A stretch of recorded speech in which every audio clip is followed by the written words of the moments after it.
I-share ko lang sa inyo guys yung about dito sa aking DJI Osmo Action 4. Almost 1 month na natin siyang ginagamit, pero ang kagandahan doon is wala naman tayong naging problema.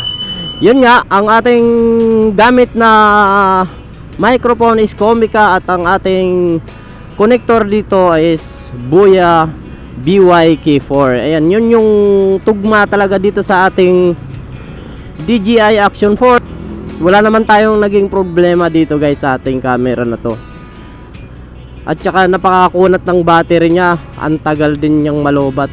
Kahit nakababad siyang gamitin ko, okay naman at wala tayong naging problema. At saka napakaganda ng quality ng video niya talaga. At saka nagustuhan ko talaga siyang gamitin, no? Kasi bukod na sa matagal siyang malobat, maganda pa yung quality ng video niya. Ang ginagamit ko lang dito na resolution is 1080p at saka 30 fps. Yun lang ang gamit ko rito. Wala na akong ibang ginagalaw pa like 4K, magpa 4K ako. Ginagawa ko sa umaga is ginagamit ko yung Pro mode. So sa gabi naman pinapatay ko yung Pro mode ko kasi yung pag naka Pro mode kasi tayo medyo madilim yung pang ano lang talaga siya. Pag yung medyo malakas yung reflect ng araw, doon ko lang siya ginagamit yung Pro mode. Pero naman pag ano na yung like hapon or madilim, ang ginagawa ko naman is pinapatay ko talaga yung Pro mode para naman maliwanag pa rin yung pick up at kuha ng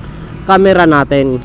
Wala naman akong naging problema sa mga videos ko. Para sa akin okay na yon. So masyado kasing mabigat pag nagbago tayo ng resolution. Although nung una guys talagang nahirapan ako ritong timing siya kasi nung bago to hindi ko talaga siya alam kung anong magandang resolution.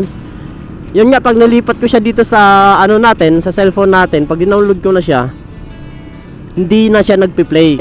After 1 week naman is nakuha ko rin naman yung tamang resolution na dapat natin gamitin pag cellphone lang yung gamit natin. Sinare ko lang sa inyo anong magiging feedback ko dito sa aking DJI Action 4. Kaya para naman at least kahit paano guys, mayroon ngayong idea, no? Kung sakaling gusto nyo mag-avail ng ano, ganitong unit, may na-share ako sa inyo na idea para naman hindi kayo mahirapan kung baka sakaling makakuha man kayo, di ba?